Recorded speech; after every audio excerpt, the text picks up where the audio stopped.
Lubamaa namaa kan naafoo yaada garaa koo subatee beeku haalli koo hunduu dursee kan isaaf galu dadhabbii koottis kan nan dhiifne kan harkanaa qabu qabaa Lubamaa namaa fuula abbaa kan naaf dhaabatu innoo garaa laafessaa dhugumaa kan na jaallatu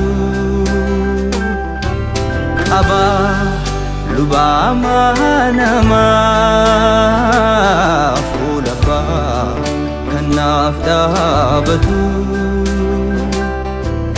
innoo garaa laafessaa dhugumaa kan na jaallatu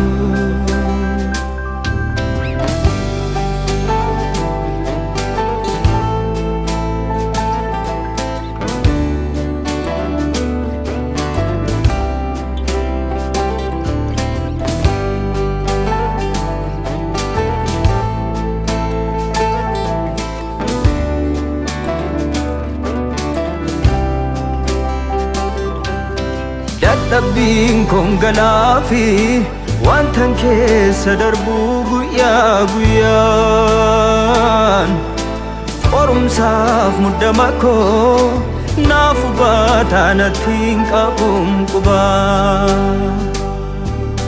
cubbuutirraa dhibe malee qoramee argeera waan hundumaa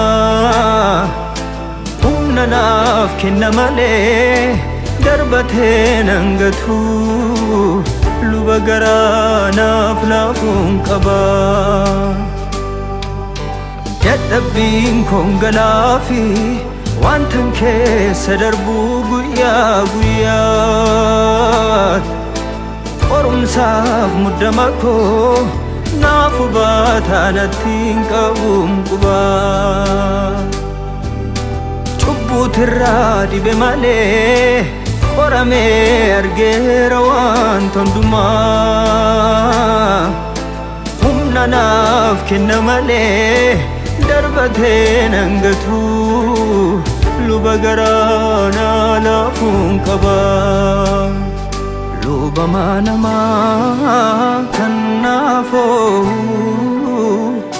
yaada garaa koo subatee beeku haalli koo hunduu dursee kan isaaf galu dadhabbii koottis kan nan dhiifne kan harkanaa qabu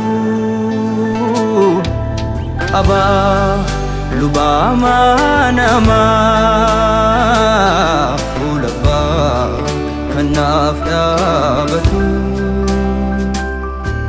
innoo garaa laafessaa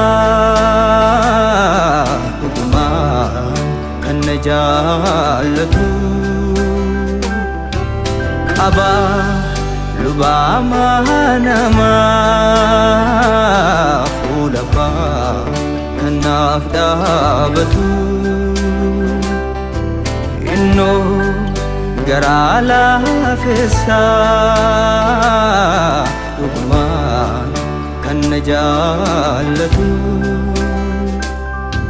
egaa hangafa lubootaa isa guddicha bantiiwwan waaqaa keessa darbe Yesuus ilma Waaqayyoo erga qabaanne beeksisa amantii keenyaa jabeessineen qabanna cubbuuturraa dhabame malee hangafa lubootaa isa karaa hundumaan akka keenya qorame qabna dadhabbiin keenya garaa isaa rukunne garuu hin qabu Yesuus Yesuus Yesuus Yesuus Yesuus Yesuus Sichenyutu addana baasa sirraa maaltu dhufee na butaata arga keerraa barruun kee jabeessee na qabeera jireenyi koo sirratti dhaabameera. Barruun kee jabeessee na qabeera. Jireenyi koo sirratti dhaabameera. Sicheenyutu adda na baasa sirraa.